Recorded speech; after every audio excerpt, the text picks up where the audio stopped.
14. Aytoldining Alik Kuntug'da huzuriga kirganligi aytiladi.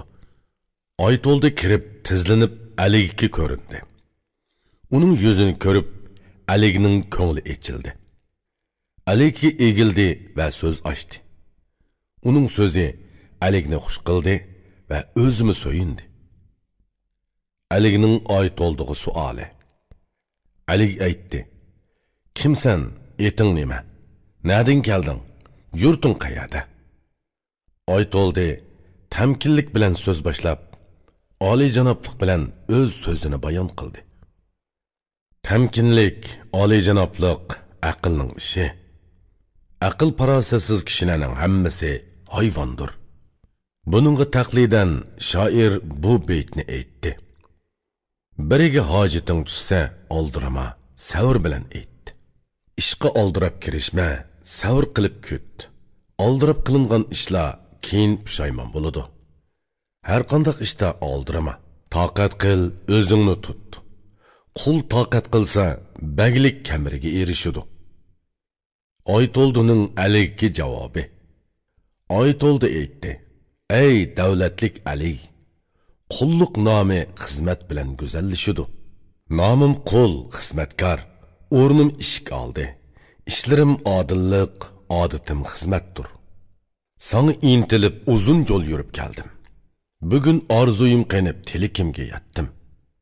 Telekim shuki, sen meni chatga qoqmay xizmatga sol. Meni rad qilma." Bu so'zlarni anglab Alik so'yindi. Tilegan odami tepildi va u erni sinab ko'rdi. Alikning Aytoldiga javobi. Alik aytdi: "Aytoldi, seni ko'rdim.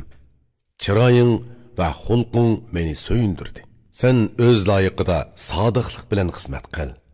Doim ishkimda tur, yaqin bo'l. Mendan ehson, sendan xizmat bo'lsin. Xizmat joyida bo'lsa, baxt eshigini ochadi. Bugundan boshlab bosh tortmay xizmat qil. Xizmat ko'rsatsa, bag xizmatchi haqqini o'taydi." Aytoldining Alikka javobi.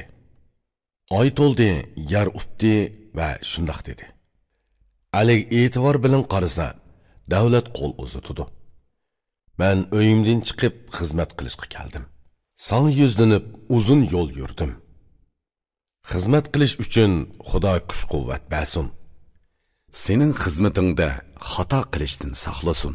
Aytoldi turib, so'yinib kulgan holda ishga chiqdi. Aql ko'ngli echilib, mash'aldek yo'ridi. Baxtga erishgan va shu baxti yuzisidan orzu tilikiga yetgan erning nima deganligini angla. Bagla kishiga kulib baqsa, u kishining aql ko'ngli jonlanib, o'zi mag'rurlanadi. Bagla kishiga xushxuy chiroy ochsa, u kishi e'tiborga ega bo'ladi, so'zi o'tadi. Bagla kimni o'ziga yaqin tutsa, uning hamma narsa yaqinlik qiladi. Baxt demakdir. Baxtga kishi yaqin bo'lsa, orzusiga erishadi. Barliq ishi o'ngishliq bo'ladi. Shundan tortib Aytoldi xizmat qildi. Sahar turib bir dammi xizmatdan neri bo'lmadi. Kunduzi soqchi bo'ldi, kechasi kuzatib turdi. To'g'rilik va sodiqlik bilan xizmat qildi. Alik qishig'i doim kirib chiqib turdi. Alikmi uningga yaxshi ko'z bilan qaradi. Aytoldi kuniga yangi xizmat ko'rsatib turdi. Alikmi kun siri boshqacha qadrladi. Bagla qo'lini uning xizmati uchun qadrlaydi. Xizmatda ajr singdirsa, kichiklarmi ulug' bo'ladi. Xizmat qil. Xizmat bilan qo'l bag bo'ladi. Xizmat ko'rsatmasa, kimmi tilikiga yetalasin? Amdi donishmand nima deydi? So'zini angla. U so'zlarni inchiklik bilan bezab ma'nilik so'zlagan.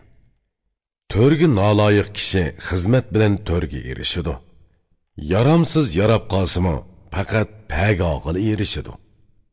Xizmatkor to'g'rilik bilan xizmat qilishi kerak. Xizmat ko'rsatgandan keyinla tilikiga erishadi. Aytoldimi har kuni xizmat ko'rsatdi. Alikmi ko'yinib ishkini ochiq tutdi. U orda xodimi bo'lib, kun siri yuqoriga ko'tarildi. Qayg'usi ozladi, shodligi ko'paydi. Oytoldi xizmetidan nayt huzurlandı. Aligmu g'amxo'rlik qildi va ko'p yoruyulak bo'ldi. Alig uni har turlik ishlarda sinab ko'rdi. Xolig'inidek bir xizmatchi erga erishdi.